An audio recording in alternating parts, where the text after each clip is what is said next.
Growing up a Dragon Ball Z fan was fun.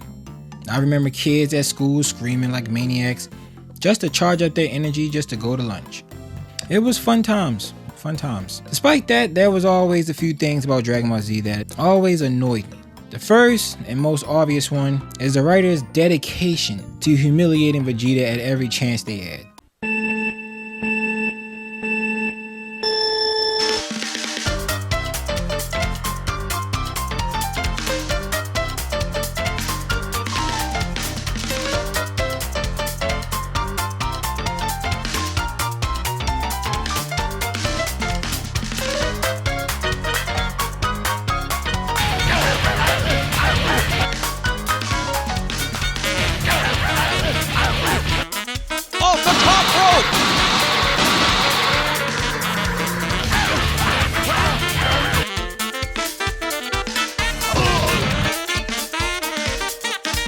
But the next thing is the massive fumble of Gohan's character. Start from square one.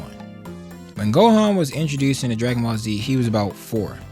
And despite being basically a toddler, he was already destined to surpass Goku. Whenever he would throw his little tantrums, his power level would rise high enough to surpass 1,000 and to cave Raditz' chest in. A man who was just jumping Goku and Piccolo, mind you. Unlike Goku, Gohan didn't like fighting. But despite that, as a 4-year-old, the little monster was stronger than adult Goku. Then, as we all know, Gohan trained in the wilderness with his real father, Piccolo.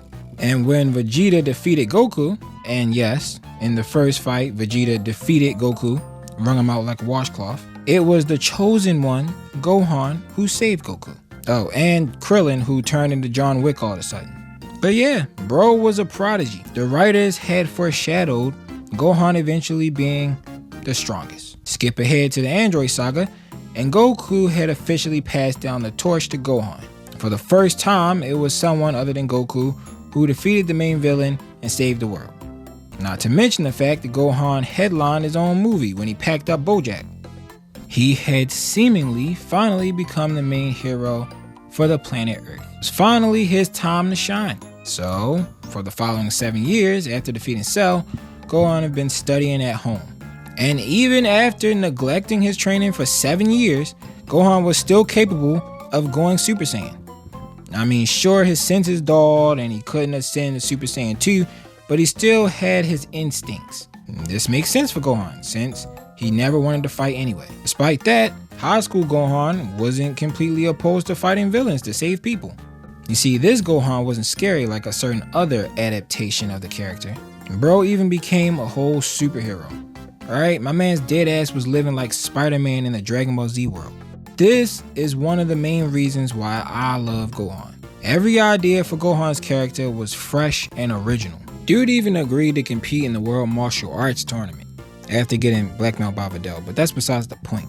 Dragon Ball Z understood that even though Gohan didn't live for fighting, it was still a large part of his life. Then when the Boo stuff started to go down, Gohan learned that he always have to be prepared just in case some fat gumball shows up and turns everyone in the world to candy. So after Fat Boo put the mitts on him and left him face down in the mud, he got his power awakened by the old Kai's ritual.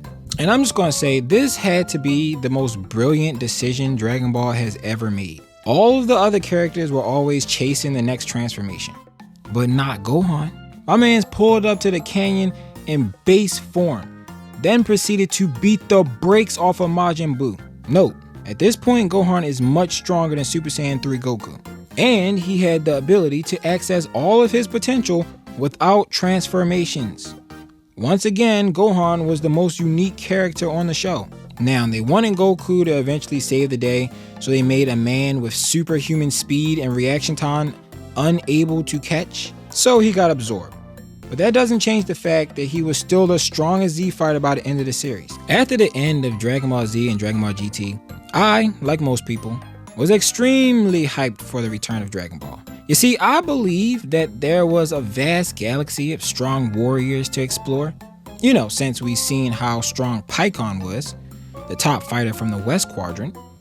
So it's not impossible to imagine strong fighters and potential villains in the other quadrants of the galaxy. Not to mention, they confirmed the existence of an entire demon realm back when Deborah first appeared. They only need a reason to explore the galaxy, like in Dragon Ball GT. Maybe Jocko arrives, asking Bulma for help capturing some powerful alien dictator or something. You know, because he wants the credit, but he's not strong enough, so he needs the help from the Z Fighters. And then they go along with him and help liberate a planet. But that's obviously not what happened. Super started off with the introduction of a damn destroyer god. Why? Why create a gap this large this quick? Beerus beat Super Saiyan 3 Goku with something crazy like one finger or something. So that makes the gap between Super Saiyan 3 and Super Saiyan God freaking redonkulous. And to make things even worse, instead of exploring the other quadrants of their own galaxy, they started doing multiverse crap. Anyone who knows me knows how much I hate the multiverse as a plotline. And to make things even more worse, goddamn Supreme Kai literally says it's only 28 inhabitable planets in the entire 7th universe. Supreme Kai, what the hell are you talking about? And whose dumbass idea was this?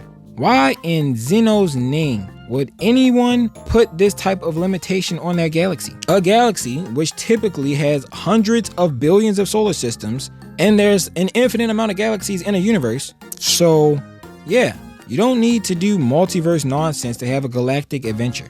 GT already proved that, and now Dama is proving it too. Super could have had a tournament of power with galaxies competing against each other instead of universes. But I'm getting off topic. This video is about Gohan, the man they decided to completely reset. Literally, they reset this man's entire character arc from Dragon Ball Z. Now he have to learn the same lesson again, and he somehow digressed more in the 5 years between beating Buu and Resurrection F than he did in the 7 years between defeating Cell and going to high school for the first time. What pissed me off the most about him getting packed up by Farter and Resurrection F is him going Super Saiyan. He wouldn't have just conveniently forgot that he no longer relied on transformations to access his full power. And don't even get me started with that cap-ass Frieza Gold form. This lipstick-wearing cretin went from getting washed by a basic form Super Saiyan to fighting evenly with the Super Saiyan form of a Super Saiyan God after 4 months of training with some no-name bum. So stupid. Anything to bring back Frieza, yo. And you know what? I also hate that tired-ass excuse that Buu fell asleep again. If Buu fell asleep this much, he wouldn't have been a threat in the damn Buu saga. When the Dragon Ball Super writers decide that they want to exclude a fighter from a fight for some reason, they don't give a damn what type of excuse they come up with. Goten and Trunks suddenly can't help with nothing, huh? They're now in about 12 and 13. They've been consistently training with each other for years, but they can't help. They for sure would have been a better choice than Gohan, who managed to downgrade from the strongest fighter to a damn civilian. I mean, just look at him blowing himself up trying to power up. This was so infuriating to watch. But after that embarrassment, the Tournament of Power came around, and now it was time for our boy to get in shape. So of course, Gohan and Goku decided against training in the hyperbolic time chamber for a day or so, because that would obviously make too much sense. I mean, it's not like Gohan sparring Super Saiyan God Goku for a year would make him stronger or anything. But instead, Gohan just trains with his real father, Piccolo. You know, not in the time chamber or anything, but you know, like in a wasteland for like some hours. Apparently, Cell was more of a threat to them than multiversal annihilation. Either way, it was time for some meaningless and completely undeserved fan service in the form of Goku versus Gohan, which in concept is cool as hell, if it made sense. Why is fighting Goku a test instead of the training method?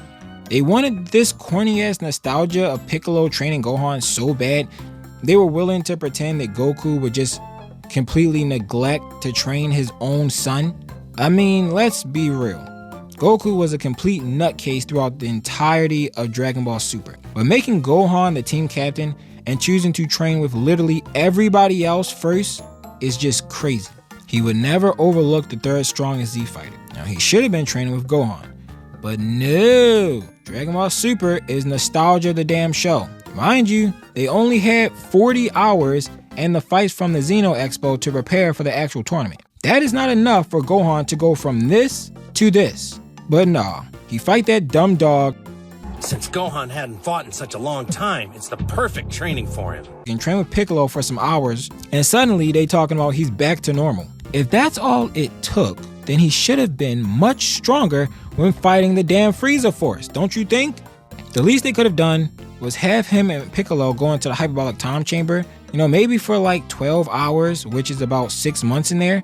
Or even if they only had 2 hours. Why would you, if you know you only have 2 hours before the tournament, why not take a couple sensu beams and then take that 2 hours into the time chamber where you can get several months? Then Gohan and Piccolo could have came out and challenged Goku. Then it would have made sense. But whatever. It was still funny as hell when Tien thought shit was sweet and then got cracked. That was genuinely funny. But at the end of this battle, Gohan vowed to achieve something far greater than Super Saiyan. And that's what I like to hear. He's essentially this universe's Jiren. Strength without transformations. So I expected to see him clutch up in the tournament. The Tournament of Power finally happened. And, Gohan stuck to the plan. Team 7 type teamwork, which is cool. He even got a few decent battles. Cool. And then he got eliminated. So, yeah, nothing crazy impressive, but he carried his own weight, I guess. There's just one little itty bitty issue. Why, for all that is holy, is Frieza and 17 the last remaining 2 with Goku? Why not Goku, Vegeta, and Gohan? It's bad enough that they found another ridiculous way to force Frieza into another arc. But why not allow Vegeta to survive with Goku till the end? Why not have Gohan win the tournament and wish all the other universes back? I mean, it is in character for him. First of all, who the fuck even knew that 17 was still alive to be in this tournament in the first place? And why is he so strong from fighting damn poachers? He got a ridiculous power boost for no reason. Why couldn't they just recruit future Trunks? After all, they did help him with Zamasu for no reason. And as it is now, the entire arc feels like filler because it's so disconnected from the rest of the story. Honestly, I thought that's what they was going to do when Boo fell asleep for the millionth time. But instead of going to that timeline to get Trunks, they went straight to hell and got Frieza. The 2 characters that flat out shouldn't be in the damn team are stealing the shine from essential Z fighters like Gohan, Vegeta, and Goten and Trunks, who definitely should have been chosen over Tien and Roshi. It's like they wanted to die when they built this team. Winning the tournament after Goku passed out from Ultra Instinct was Gohan's destiny, and they robbed him. All for some dumbass character that shouldn't even be on the team. Why are they acting like 17 would have gotten stronger than Gohan from fighting weak ass bad guys that Kid Goku would be fighting in OG Dragon Ball? And then why did they show Majin Buu's new form just to make him fall asleep again? So for all my fellow Gohan fans, I imagine the Tournament of Power was extremely anticlimactic. But let's move on. The superhero movie. This movie is what you get when people complain about their favorite character getting neglected and the writers want to shut them up, so they're like, here, damn, this movie was insanity. You get a new form, and you get a new form, and you get a new form. Everybody gets a new form. What the hell is even happening in this movie? This movie is what happens when fan service fuses with nostalgia. Gohan is fighting Cell when he achieves a new form again. Oh, and let's not forget, he uses his real father's finishing move. Don't you like it? No, I don't. Gohan doesn't fucking transform anymore. He's unique that way. But I guess they retconned that. Gohan learned for the 2nd time to keep up with his training, but I guess they retconned that too. For a smart guy, he sure is a slow learner. And it's the ridiculous nonsensical thing where he just reach inside himself and find the magical power to transform even though he's out of shape. No training arc needed. So what? May I ask, is the point of his entire character arc in Dragon Ball Super if he can just do this after years of not training? What is this bogus ass transformation? It's random and unearned. You don't pull a new transformation out your ass in a damn movie. This cringe ass beast mode shit made me lose all investment in Gohan as a character. Just because it's called something else doesn't mean it's not effectively just another Super Saiyan transformation. He's a Saiyan and he went super.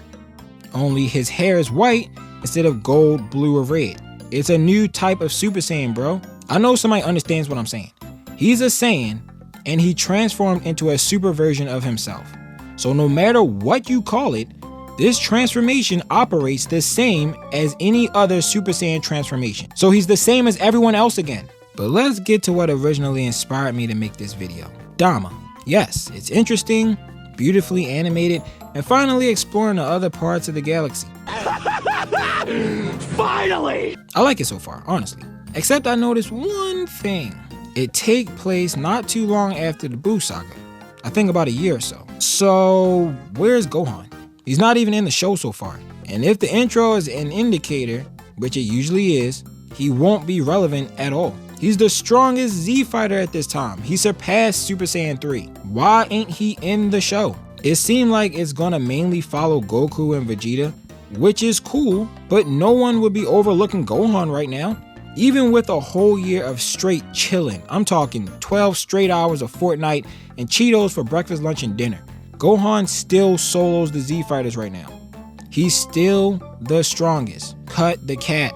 He would definitely go on a journey to turn himself back into an adult. But yeah, Gohan was the worst fumbled character in Dragon Ball history. That's all. Peace. Didn't you hear me say this is a training match? Come upstairs! You got